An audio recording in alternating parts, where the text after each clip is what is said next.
আজকের ক্লাসের আমরা কি শিখব বেসিক্যালি আপনারা তো এই স্টেজ থেকে you will go to corporate means আপনি জবে ঢুকবেন। তো এই জবে ঢুকতে যে আমার কিছু এটিকেট জানা দরকার, সেইটা আমরা দেখব। কর্পোরেট এটিকেট কি, এরপরে we will look after corporate culture, যেখানে আমরা অনেকে মিলে কাজ করি, সেখানে একটা অটো কালচার বিল্ড আপ হয়। এই কালচারটা কীরকম হয় যখন আপনি স্টুডেন্ট হিসাবে আসেন, ঠিক এই মানুষটাই যখন আপনি একটা ইউনিলিভারের মতো জায়গাতে যাবেন, আপনার ওইখানের এক ধরনের কালচার আছে, you have to adapt that. এই আপনি যখন ডিভিএলের একটা ফ্যাক্টরিতে যাবেন, সেখানে আর এক রকম কালচার আছে। সো এই কারণে খুব ইম্পর্টেন্ট হচ্ছে এটিকেট, এই কালচারটা জানা।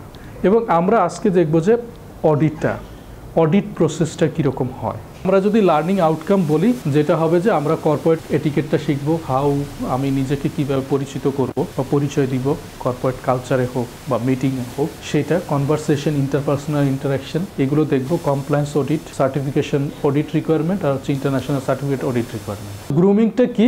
The act of grooming is to make your self look nice, neat, clean, whatever. Exterior is so powerful.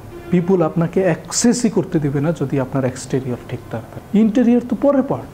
আমি এক্সটেরিয়র বোঝাচ্ছি এখানে, বিষয়টা হচ্ছে যে আপনার গেটা, আর ইন্টেরিয়র বোঝাচ্ছি আপনার knowledge, skill, attitude, what you have in the mind, হ্যাঁ, যেটা আপনার সাথে 2 মিনিট কথা বলে বোঝা যায়। এই কর্পোরেট গ্রুমিং এইটা কেন দরকার? আমরা যখন অ্যাপ্রাইজাল করি, পারফরমেন্স অ্যাপ্রাইজাল, তখন মানুষের এই গ্রুমিং ফ্যাক্টরটা দেখি।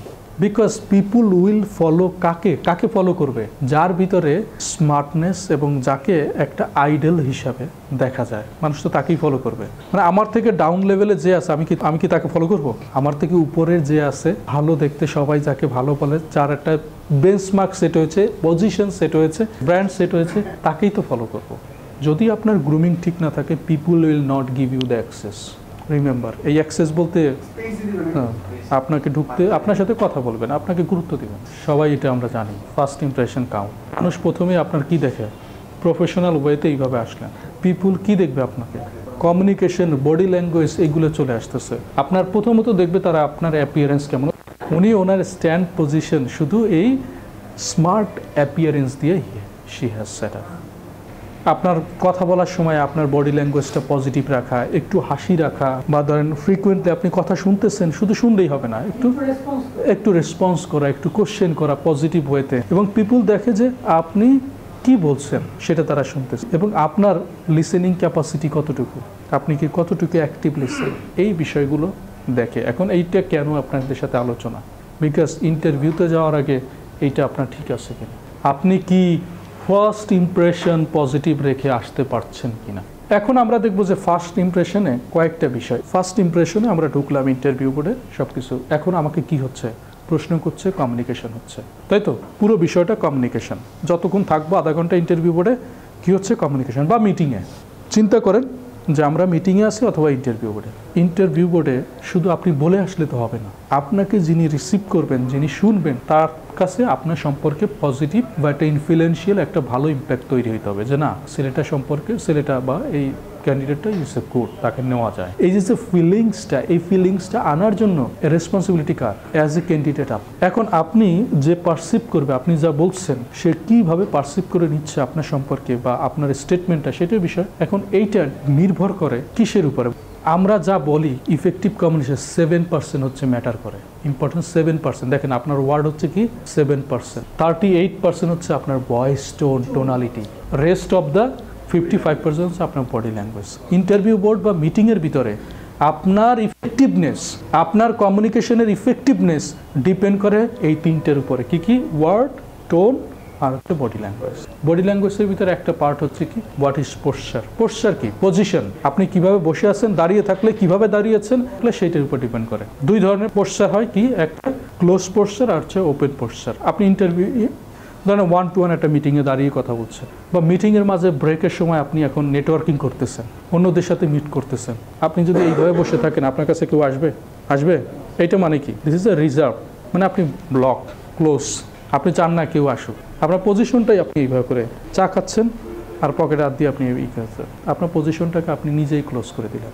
মানুষ বুঝতে পারে না যে তার যে নেটওয়ার্কিং হচ্ছে না, সে যে পিপুলদের ভিতরে যে তার পজিশন স্পেস ক্রিয়েট করতে পারতেছে না, এটার জন্য নিজেই দায়ী। তাহলে কর্পোরেট লাইফে বলেন বা আমরা যখন করব, উই শুড মেক যেখানে যে পোস্টার দরকার। আমি যদি একটা মিটিং এর ভিতরে এখন ব্রেকে থাকি, আমি ফ্রেন্ডলি ওয়েতে কাজ করতে পারি বা বন্ধু বান্ধবদের সাথে এই সিচুয়েশনে। আর যেখানে আমি যদি আসলে দেখি যে একটা মিটিং এর ভিতরে আসছে, আমার এখানে এখন ক্লোজ পোস্টার দরকার, আমি যে বস হেড, আমাকে সেই অ্যাটিটিউডটা মেনটেন করতে। What is gesture? আপনি কথা বলার সময় আপনার ফেসিয়াল এক্সপ্রেশন, আপনার হ্যান্ডস যেগুলো দেখার মতো সামনে আসে, আপনার হেড, এইগুলো দিয়ে যে আমরা যে রেসপন্সগুলো করি, right sir, we can do that. আপনার হাতের পজিশন, এই জিনিসগুলোকে বলে কি জেস্টার। কারণ এগুলোই হচ্ছে আপনার বডি ল্যাঙ্গুয়েজ। এগুলো দিয়ে আপনার কমিউনিকেশনটা ইফেক্টিভনেস করে। এরপরে কি বডি ল্যাঙ্গুয়েজের ভিতরে কথা বলছিলাম, এইটা কেন দরকার মিটিংয়ে বলেন বা ইন্টারভিউ বোর্ডে যাওয়ার সময়।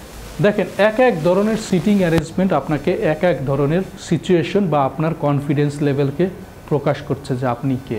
প্রথমটা যদি দেখি, এই ধরনের পজিশন ক্রিয়েট করে আপনার পজিশনকে, আপনার কনফিডেন্সকে কন্ট্রোল। আপনি এখন এইভাবে করেন তো, এক পা উপরে উঠে একটু ইটা রেখে যেভাবে ছবিতে রাখছে, দেখেন একটু ফ্লোর বরাবর অ্যাঙ্গেলে একটু তাকান, আপনাকে অটো কি করছে, ডাউন করে দিচ্ছে। কি হচ্ছে যে আপনার মনে হচ্ছে দুঃখিত, রাগান্বিত, বা আপনি আর কারো কাছে শুনতে চাচ্ছেন না। মুখ টুক পকেট হাত দিয়ে মনে হচ্ছে যে সে আসলে কষ্টে আছে আজকে। আর এইভাবে থাকলে মানে এত টায়ার্ড যে সে আসলে এখন আর কিছুই করতে চাচ্ছে না, চিন্তা করতেছে কিভাবে এই সমস্যা থেকে সমাধান হবে। মনোযোগ দিয়ে কোনো কিছু একটা ভাবতেছে, খুব চিন্তা করতেছে কিভাবে উপরে উঠাবে, খুব মর্মাহত, শক নিউজ শুনছে, এরপরে কি খুব খুশিতে আছে। এখন এটা দেখানোর উদ্দেশ্য কি আপনাদের বডি ল্যাঙ্গুয়েজ। আপনার সম্পর্কে অন্যের কাছে যে পজিশন বা স্পেস ক্রিয়েট হবে, it depends on your all over activity, your body language, the way how you response, how you sit, how you interact with the people during the meeting, during the interview, during the one-to-one discussion। এই জিনিসগুলো আপনাকে ওই যে বলে না যে লোকটা খুব স্মার্ট, ফলো করার মতো, তার মানে হচ্ছে যে বিভিন্ন সিচুয়েশনে কি বডি ল্যাঙ্গুয়েজ ক্রিয়েট করতে হবে, এই জিনিসগুলো সেই লোক ভালো জানে। আপনার পজিশনটা ক্রিয়েট হয় আপনার হোয়াট ইউ সে সেইটার উপরে। আর একটা কি আপনার ভোকাল বা টোনালিটি, কিভাবে বলছেন, আপনার আত্মবিশ্বাস লেভেল। আর একটা হচ্ছে কি আপনার বডি ল্যাঙ্গুয়েজ। আমরা এতক্ষণ জিনিসটা দেখলাম কি corporate grooming, ethically socially acceptable behavior regarding professional practice or action among the members of a profession অথবা গ্রুপ। একটা গ্রুপে আমরা যখন কোথাও কাজ করব, একজন আর একজনের সাথে যে ইন্টারাকশন করব, যে বিহেভিয়ার করব, কারণ কি আমি তো আর একা বসে থাকতে পারবো না। আমি আমার কলিগের সাথে, আমি আমার বসের সাথে কোন সিচুয়েশনে কীভাবে রেসপন্স করব, কী বিহেভ শো করব, দ্যাট ইজ কল্ড এটিকেট। এবং প্রফেশনাল ওয়েতে এটাকে হতে হবে। উনি বলছেন a man's manners are a mirror in which he shows his portrait. সে এতদিন কোন বিলিভ ভ্যালুসে সে নিজেকে তৈরি করছে, তা তার ব্যবহারেই প্রকাশ পায়। সে বাসায় কেমন থাকে তার সাথে একটু কথা বললেই বোঝা যায়। সো আমরা কর্পোরেট এটিকেট সম্পর্কে আমরা একটু দেখি যে এটিকেটটা কি, মূলত কেন, হোয়াট ইজ এটিকেট। দেখেন, presenting your self in a best way, best possible way call business etiquette. আপনাকে সর্বোচ্চভাবে আপনি উপস্থাপন করছেন কথাবার্তা বলার সময় বা অ্যাক্টিভিটি, বডি ল্যাঙ্গুয়েজ, এইটার বেস্ট পসিবল ওয়েতে আপনার আইডিয়াকে আপনি প্রকাশ করবেন বা আপনার কমিউনিকেশনটাকে আপনি করবেন, দ্যাট ইজ হচ্ছে বিজনেস এটিকেট বা corporate etiquette. This involves practicing good manners and being courteous and respectful to others. Courteous মানে কি, রেসপেক্টফুল মানে কি, যে আমি আমার কলিগের সাথে, মেল হোক ফিমেল হোক, তাকে সর্বোচ্চ সম্মান দিয়ে যখন আমি কথা বলবো, সে আমার সম্পর্কে পজিটিভ এবং সে আমার সাথে ইন্টারাকশন ফিল করে ইফেক্টিভ মনে করবে এবং ভালো বোধ করবে। বুঝতে পারছেন, কর্টিয়াস অ্যান্ড দ্য। আর হচ্ছে কি যে আমি যখন কারোর সাথে কথা বলবো, সে আমাকে কিভাবে ট্রিট করে সেটা চিন্তা করে ঠিক সেই রকমভাবে আমিও চিন্তা করব যে যার সাথে করতেছি আমি যেভাবে চাই সেও যাতে সেরকম হয়। আমি যে রেসপেক্টটা ফিল করব, সেই রেসপেক্টটা যেন সেও ফিল করে।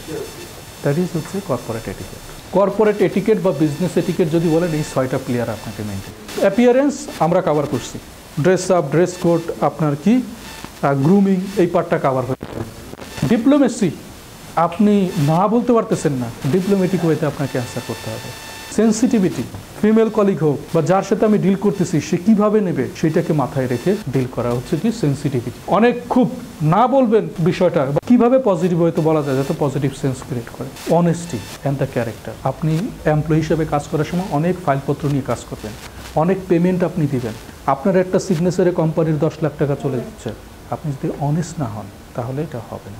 এটিকেট যেটা হচ্ছে যে আমরা বলি যে এটিকেট থাকলে আপনার কি সুবিধা হবে, দেখেন, gives the organization an overall polished and professional image. তারপর কি help establish rapport with other মরিজ। আপনি করতে পারেন কোম্পানিতে বা কোথাও টিমে পাবেন, সবার সাথে আপনার কি করতে হবে, একটা র্যাপো বিল্ড আপ করতে হবে। আপনার যদি ভালো এটিকেট জানা থাকে, ভালোভাবে কথা বলতে হয়, কীভাবে কোন সিচুয়েশনে কী রেসপন্স হয়, কী হবে, আপনার সবার সাথে কী তৈরি হবে, আপনি র্যাপো তৈরি হবে। আর যত ভালো র্যাপো হবে আপনি তত আপনার কাজগুলো উদ্ধার করতে পারবেন, ইজিলি আপনাকে সবাই সাপোর্ট করে। Modifies distracting behaviour and develops admire conduct, প্রশংসনীয় আচরণ তৈরি করে এবং builds confidence and help create winning style. আপনি যেখানেই যাবেন সেখানে আপনি জয় করে আসবেন। পাঞ্চুয়ালিটি একটু সংক্ষেপে বলি, এখানে আমাদের টাইম সেন্সটাকে রাখা। অ্যাপয়েন্টমেন্ট, ইন্টারভিউ দিবে 10 মিনিট আগে পৌঁছে যান, মিটিং আছে 5 মিনিট আগে পৌঁছে যান। যদি কোনো কারণে না পৌঁছতে পারেন ইন্টারভিউ বা মিটিংয়ে, যেটাই হোক, অ্যাটলিস্ট আপনি 10 মিনিট আগে জানিয়ে দেন যে আমি এই সিচুয়েশন আছি, আমাকে একটু লেট হবে, আমাকে একটু এক্সকিউজ করতে। তাহলে হবে কি, যারা আপনার সাথে ফেস করবে তারা কি করবে,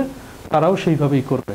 এরপরে সেলফোন ইউজ। কর্পোরেট ওয়ার্ল্ডে যেটা হয়, মিটিংয়ের সময় আমার সাথে ভাইব্রেশন দিয়ে রাখেন। আর্জেন্ট হলে আপনি বাইরে যেয়ে কথা বলেন, যাতে পাবলিক প্লেসে আপনার কোম্পানি সম্পর্কে কথা বলবেন, বাসের ভিতরে বা গ্যাদারিংয়ের ভিতরে। তো এই সকল জিনিসগুলো আমাদেরকে একটু মাথায় রাখতে হবে ইন্টারভিউতে বা মিটিংয়ে বা যে কোনো সিচুয়েশনে। ইন্ট্রোডিউসিংটা একটু দেখি। দেখেন, প্রথম ওয়েটা হচ্ছে কি, যে আপনি ধরেন কাউকে, আপনার কলিগ কাউকে আপনি পরিচয় করেন, miss manager, I would like to meet you mister অমুক, তার সাথে আপনি পরিচয় করে দিন। কিন্তু আর একটা বিষয় আছে, এটা হচ্ছে কি জাস্ট অথরিটেটিভ ওয়েতে আপনি বলেন। আর একটাকে বলে যে জাস্ট বেসিক, যে প্লিজ মিট অমুক। বাট মোস্ট একদম ক্লিয়ারলি কিভাবে করতে হবে, দেখেন লেখাটা কি আছে, mister manager, I would like you to meet new employee, আমাদের নতুন একজন জয়েন করেছেন, আমি তার সাথে আপনাকে পরিচয় করে দিতে চাচ্ছি। সে কোথা থেকে আসছে একটু ক্লারিফাই করেন, সে অমুক জায়গা থেকে এসে জয়েন করেছে, তারপরে কি যেখানে সে কাজ করেছে অথবা যে বিষয়ে, এবং ম্যানেজারকে আপনি পরিচয় করেছেন যে হি ইজ আওয়ার ম্যানেজার অমুক। বাট যখন আমরা ক্লারিটি বলতেছি সে কোথা থেকে আসছে, আমরা ভদ্র বইতে এটা ডেফিনেটলি বলবো, I would like you to meet with mister অমুক, mister X, he has come from অমুক জায়গাতে, সে সেইখানে এতদিন ছিলেন। তারপরে আপনি বললেন যে ওই নতুন এমপ্লয়িকে বা নতুন যে উনি হচ্ছেন মিস্টার অমুক, হি ইজ আওয়ার বস অথবা অমুক। বুঝতে পারছেন, একজন আর একজনের সাথে পরিচয় করিয়ে দেওয়া। যখন আমরা ইন্ট্রোডিউস করবো, অলওয়েজ স্ট্যান্ড ইফ সিটেড। কেউ আপনার সাথে পরিচিত হইতে আসছে, আপনি দাঁড়িয়ে তার সাথে মিট করেন, ওকে। এবং তারপরে দেখেন, smile, pleasant facial express, maintain eye contact, warm handshake and get the other person state your name and designation. What is culture? কালচারটা একটু আমরা ইজিলি বলি যে একটা পরিবেশে থাকলে, একটা জায়গাতে যখন আমরা কাজ করি, ওই কাজ করতে যে আমাদের গ্রুপ অফ পিপুল আমরা সেট হই।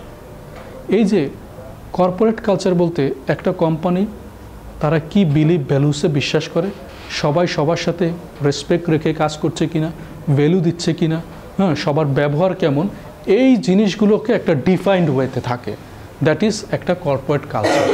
এখন একটা কর্পোরেট কালচার যদি ঠিক না থাকে, সেখানে আপনার ভালো পিপলরা স্টে করবে না।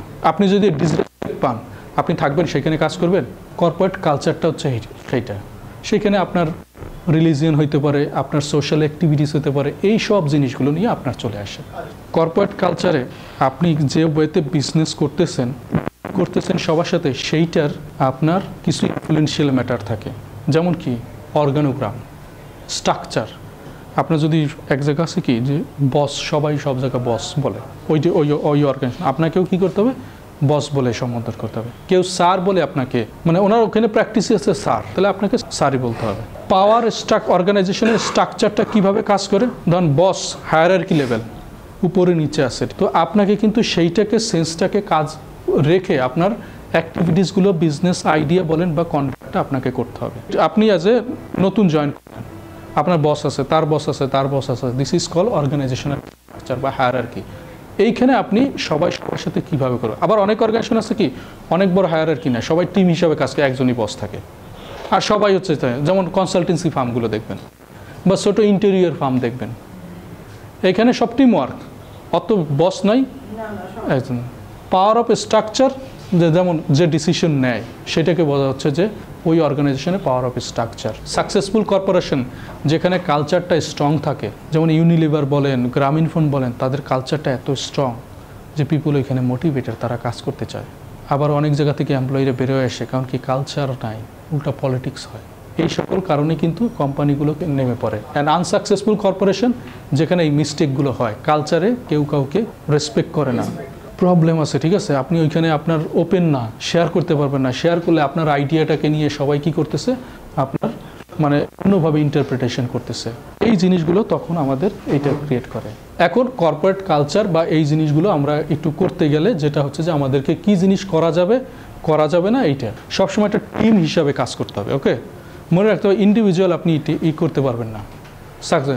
সবাইকে আপনার টিম মেম্বার, সেইভাবে আপনাকে রেসপেক্ট করতে হবে এবং ওয়ার্ক এথিকটা মেনটেন করতে হবে, কাজের নীতি, অনেস্টি ওয়েতে কাজগুলোকে করা, সেলফ ইমপ্রুভমেন্ট কন্টিনিউয়াসলি আপনি কিভাবে এই যে এটিকেট বলেন বা নিজের কিভাবে ইমপ্রুভ হবে সেই জায়গাটাতে দেখবেন। ক্রস ট্রেনিং, ভালো ট্রেনিংয়ের প্র্যাকটিস থাকে কর্পোরেট কালচারে। আর যে জায়গায় দেখবেন যে কালচার ভালো না, ট্রেনিং নাই। And focus on customer satisfaction. আমরা যাই করি না কেন কাস্টমার আমাদের থেকে শিখবে। সো কাস্টমার স্যাটিসফ্যাকশনে তারাই দেয়। IT, information, quality product, above and beyond সবসময় থাকা, যে কোনো কিছুতে একটা গ্যারান্টি বা ওয়ারেন্টি থাকা যে না আমি এটা পারবো বা আমার প্রোডাক্ট নিলে আপনার এটা হবে। সো এই জিনিসগুলো এবং লিসেনিং নিউ আইডিয়াস, যেখানে সবাই সবার আইডিয়াগুলো ওপেন রাখতে পারে, শুনতে পারে। এই জিনিসগুলো আমাদের রাখা উচিত। আর এইটার উল্টা জিনিসগুলো করলেই হবে কি আপনি কালচার হবে না, এবং উল্টা আপনার এই জিনিসগুলো যদি আপনি অ্যাড করেন, এইগুলোকে সরাই দিয়ে দুইটা সমন্বয়ে আপনার কি হবে, একটা বেস্ট কালচার তৈরি হবে।